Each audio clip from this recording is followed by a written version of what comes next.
estar. Hombre, para que...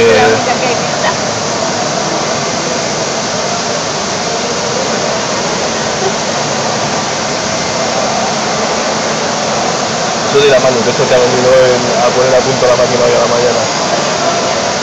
Los cristales se han limpiado por eso, ¿eh? Y de aquí se lo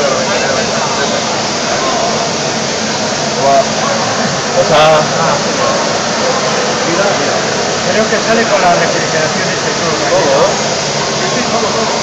Esto, parece el... Da toda la vuelta, da la vuelta. Mira, ya está.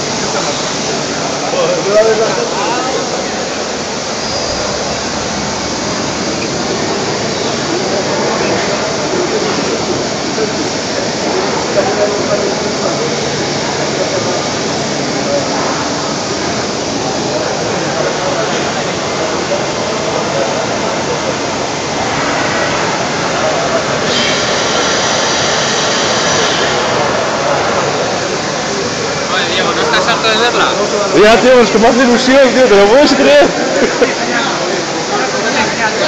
Y ver a la gente aquí, que la gente está ahí...